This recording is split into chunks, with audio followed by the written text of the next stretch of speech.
Students, welcome to EPG Pathshala. I am Dr. Krishnendu Ray, teaching in the Department of Ancient Indian History and Culture, University of Calcutta. Today, we are trying to learn about the module Origin of Kingship, Position and Functions of the course Indian Polity. So, learning objectives that we are going to learn today in module form is, first of all, structure of administration, under which we will be studying Ratnahobingshi ceremony, espionage, Ashtadasha Tirtha, department of the government, and empirically we will be learning some administrative reforms under Ashoka, revenue administration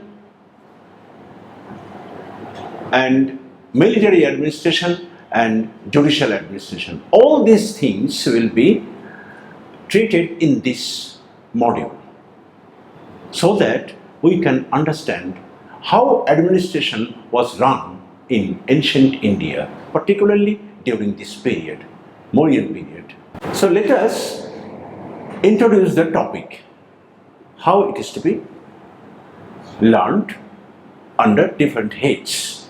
That will be easier for you to grasp the entire picture. First of all, on the basis of historical experiences, early Indian historical experiences, as well as archaeological materials from different excavated sites of the Indian subcontinent, what we get? We get some essential features which I will be presenting. First of all, growth of human settlements as evident by the Mohenjo-daro, etc., Mehergarh, etc. Appearance of the chief. Gradually, the people came under the chief or lordship so that they could lead a disciplined life, and that's why they necessitated the existence of a chief.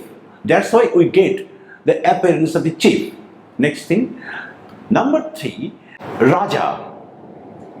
Raja essentially was a military leader who led the people to their chosen goals.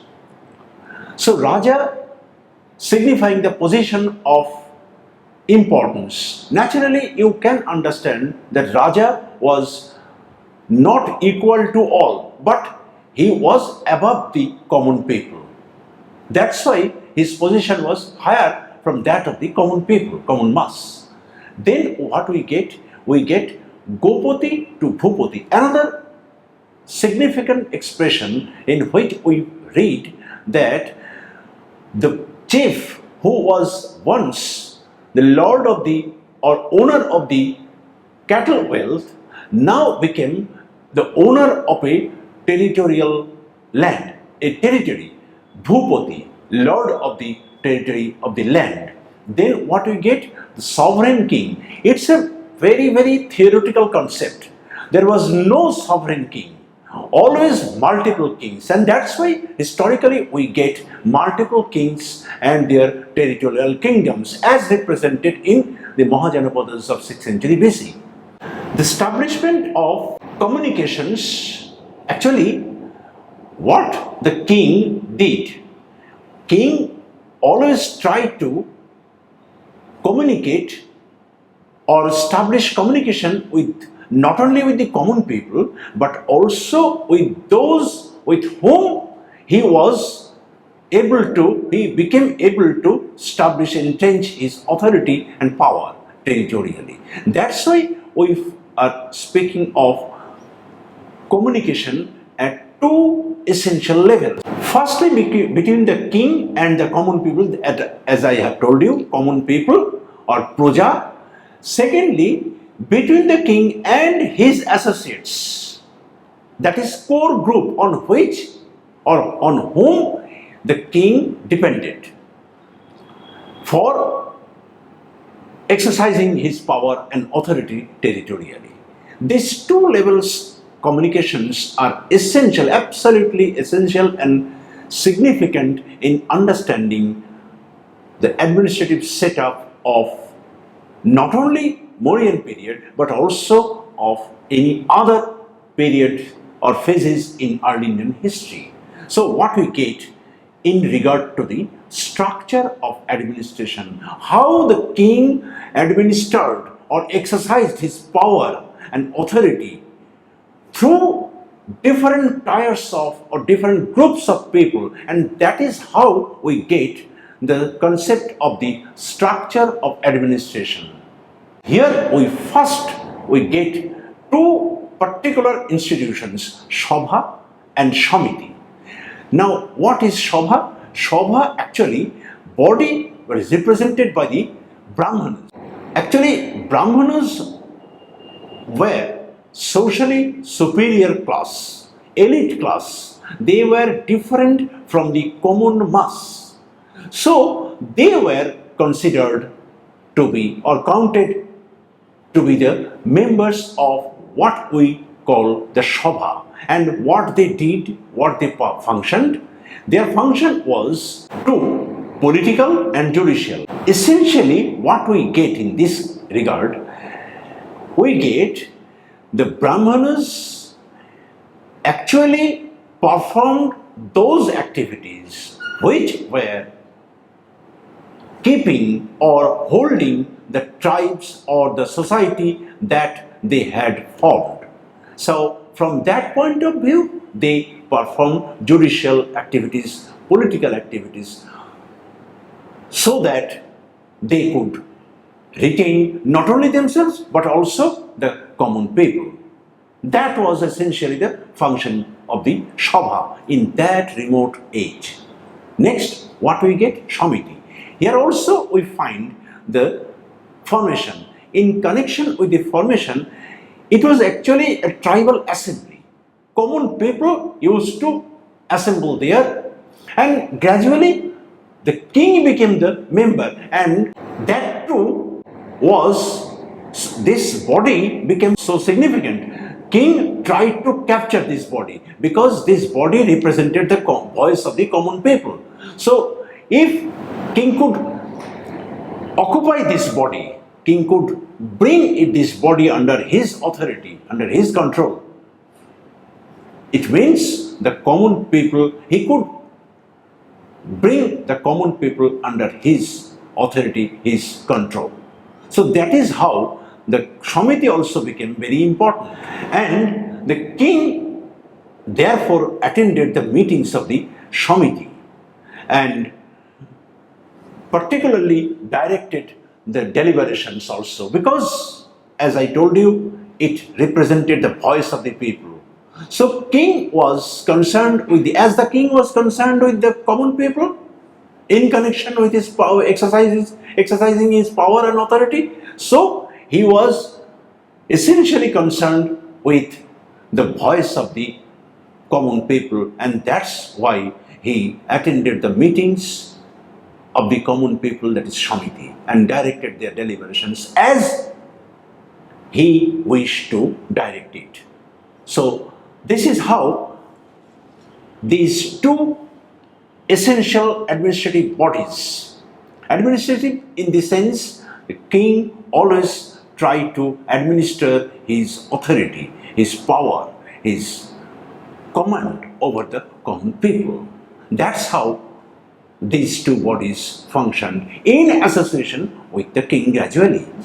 So what we actually derive from these two bodies, Shobha and Shamiti, get one essential information, that king always tried to establish connection with the people, not all the people, and from those people he gradually chose some important persons who have been described in different texts as the Rotnins, that is precious gems, who are most important, that is who form the core of the king, on whom the king depended, and that's why they have been called the Rotnins. Rotnin and king relation, the relation between the Rotnins and the king was ritually established. And that's why the ritual that was performed has been called the Rotnohabingshi ceremony. This is our next point, Rotnohabingshi ceremony. The king considered them as very, very important from the administration of his authority. So from those Rotnins, some were further chosen as Omattos. This is another body, Omattos. What we get, Omattos? It is said that the word Omatto means near or with. Very clear. Those were Omattos who were near the king or always with the king, naturally in connection with the exercise of the king's power and authority territory. From Omattos, we get that some Omattos were appointed as Montrins. They were more important. So, students, you gradually see that the king always tried to choose some important persons, and gradually some important persons were gaining position along with the position of the king. They became important. This is how we come to the Montrins and Montri Porishad also. Not all those were Montris or Montri Porishad members. More important persons were represented the ears and the eyes of the king, that is, secret agents who have been described as Gurha Purusha in the Kautilya Arthashastra. In English, we get it as espionages. Espionages, secret agents, they might be students, saints, and any other persons. Actually, what they did, they secretly collected information from different walks of life related to the administration of the king and send those news to the king. So that is how the secret agents were or have been called the eyes and ears of the king. In this connection, we should note another thing. Today also, any government service applicant, when he or she gets employed, his or her papers are verified by the police or secret agents in order to judge the authenticity of the papers of the candidate. Exactly in a similar way, in ancient times also, the king, with the assistance of these secret agents, technically called the Kshatri, these secret agents collected or verified or authenticity of those people, those Amattos or Montrins, who were related with the administration or performed administrative duties, collected information about their whereabouts, about their activities, and sent those information to the king. And that is how the king could maintain his vigilance. Many works have to be done, and those works have to be done under different departments. So, exactly in the similar way, in ancient India also, we get different departments: Senapati and Palace Guard, Chief Gate Guard, Chief of the Armed Forces, Prime Minister, different head of the Palace Guard, Administrator. This is how we get many departments, and this numbered 18, and that's why in the Kautilian Arthashastra it is described as the Ashtadasha Tirtha. Remember, this is described as the Tirtha because these departments are very, very important for carrying out the responsibilities of the administration of the king. According to the Kautilya Arthashastra, we find a good number of administrative departments such as Department of Revenue under Samaharta, Treasury Department in charge of the Sannidhata, Records Department under the Akshapataladhyaksha, Koshadhyaksha heading the Receipts Department, Bhandagarika of the post-Mauryan phase, and Superintendent of Mines. So students, you can easily understand that there were so many works, and those works were managed by different heads, and that is why in the government, we find the creation of so many departments in order to manage the works related to the administration. This is how what we get: Superintendent of Gold, Suvarnadhyaksha, Superintendent of Storehouse, Superintendent who guarded the forest produce, the Superintendent who looked after the manufacture and armors and equipments. So here also we get another superintendent who regulated the weights and measures. Another important thing: weights and measures. Whether you are frauding the people, that has to be checked and watched by the king, because king for all. King cannot allow the fraudulent, cannot allow the cheater who cheats the people. So that's why, from the point of view of weights and measures, so that the trader could not cheat the common people, weights and measures that they had used had to be kept under royal checks, and that's why we find this particular department superintendent who regulated the weights and measures. Even today also we get this in our government. So, superintendent of who measured space and time. Even today also, space should not be misused, time should not be misused, and in that connection, particular department also was there. Today, we do not know whether we have it, but it is absolutely essential for smooth running of government. So, in connection with the departments of heads of departments that we have seen now in under different heads, what we get? We get that there were many varieties types of administrative jobs and works, responsibilities, which had to be discharged for the interest of the common people, and those activities were performed by different heads, and that's why in order to smooth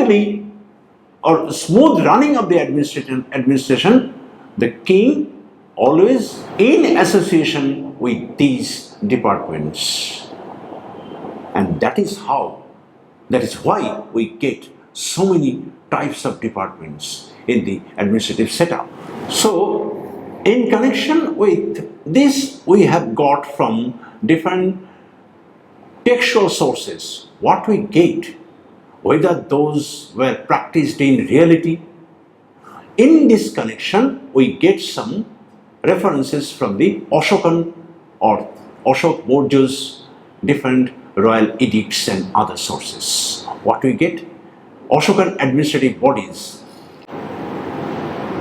are provided with a number of administrative bodies, Nikaya, which helped the administration of Ashoka Maurya. They are as follows. Mahamatra, or as Anta Mahamatra Pillar Edict 1 of the Antapalo of the Kautilya Arthashastra, the Rajuko concerned with field survey, the Pradeshta concerned with reports from Pradesha or province, Yukta concerned with the recovery of the lost property, Yukta of the Manusamhita. Next, Pulesha agents or Rajapurusha, that is Kautilya Arthashastra models. The Prativedaka or reporters compare Choros of the Kautilya Arthashastra. The Pachabhumikas or inspectors of cowpens.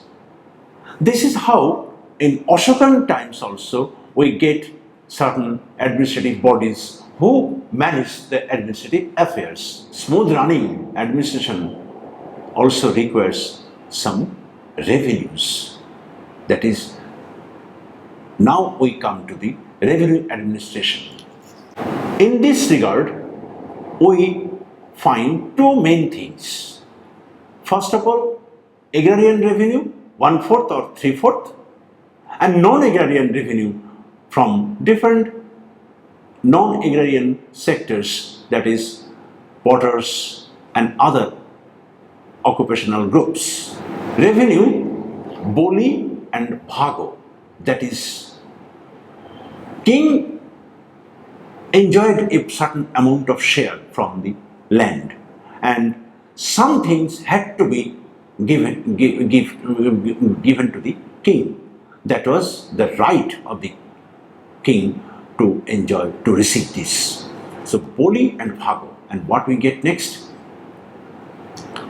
We get next from different sectors. What the sectors? The city area, the agrarian country areas, the mines, the irrigation projects, forest and pasture grounds. From these areas, taxes were collected and deposited to the royal treasury. During the emergency, when emergency arose, what the king did? During the emergency situation of the royal treasury, the taxes were collected at a high rate from peasant, artisan, traders and even the prostitutes. They were bound to pay the pronoyo. This is technically called pronoyo kor, pronoyo kriya, in which the process through which these emergency taxes were collected. Post-Maurya phase, that is 200 BCE to 300 CE. Here also taxes were collected. Here we find two important terms, Karukara and Deomeyo. Bhago, Bhogo and Boli were continued to be collected from different people, categories of people. But in addition to these, we get two important significant terms in relation to the revenues, that is Karukara and Deomeyo. It is also meant the taxes were collected from potters and others, and they were bound to, they had to pay these taxes to the king. What we get next? This I have told you just now. Deomeyo, according to Chakraborty, that is Ranabir Chakraborty, possibly meant the tax collected from, in terms of money, from trade and commerce. That is, in terms of cash, this tax had to be. Nowadays, traders also pay taxes in terms of money, possibly, and that is recorded as Deomeyo. Certain amount was paid, was payable, Deo. Now, all these administrative jobs had to be guarded against the unknown dangers or attacks of the enemy, and that's why administration always depends on the strong military force. so that they can save the country as well as the administration of the kingdom. That is why we get the military administration. Next, requisites like food, instruments, etc. were transported by the Go-Shokoto. The third concern was the infantry as compared to the Pottadhaksha of the Arthashastra, who knew the art of military operations in water and on land. The fourth group was in charge of the horses. At this point, also we may recall the Ashwadhaksha of the or superintendent of horses of the Kautilya Arthashastra. Students, today also our government maintains different departments, horses in under three different: air marshal, air, infantry, as well as navy. Whether navy was maintained by the Mauryas, we cannot be sure of this, though we have a clear-cut reference in the to the Nabadhaksha in the Arthashastra, but we cannot be sure of this in reality. Maybe or may not be. Next comes the punishing the wicked and defending the righteous. This is the motto of the judicial administration, because every government always tries to safeguard the common people, their interests, their properties from the attacks of the wicked.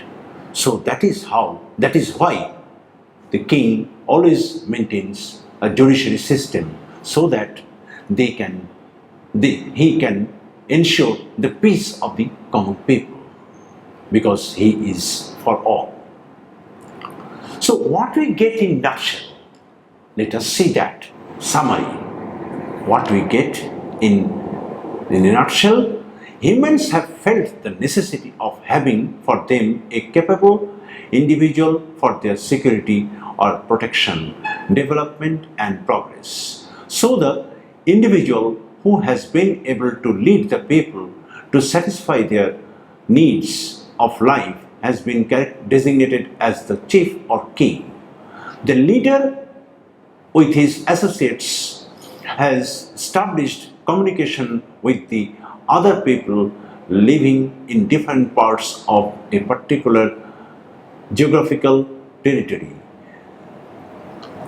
Then the king has politically organized his territorial kingdom, organizing the different parts of the kingdom in turn necessitated the establishment of administration in different forms in accordance with the circumstances, in accordance with the established rule of law. The king, who with his core persons has made this institution of administration politically, economically and socially so effective as to consolidate his power and authority and right over the resources of the kingdom. In doing so successfully, the king has instituted the organization of military administration and the system of collecting revenues. Along with these measures, the king has also kept the administration under his watch through the eyes and ears of the secret agents. He has established the rule of law. So if you think something more in this regard, so you are requested to go through the e-text and the books reading list that I have provided. These will provide you more information about this particular aspect of Indian polity, early Indian polity. Thank you.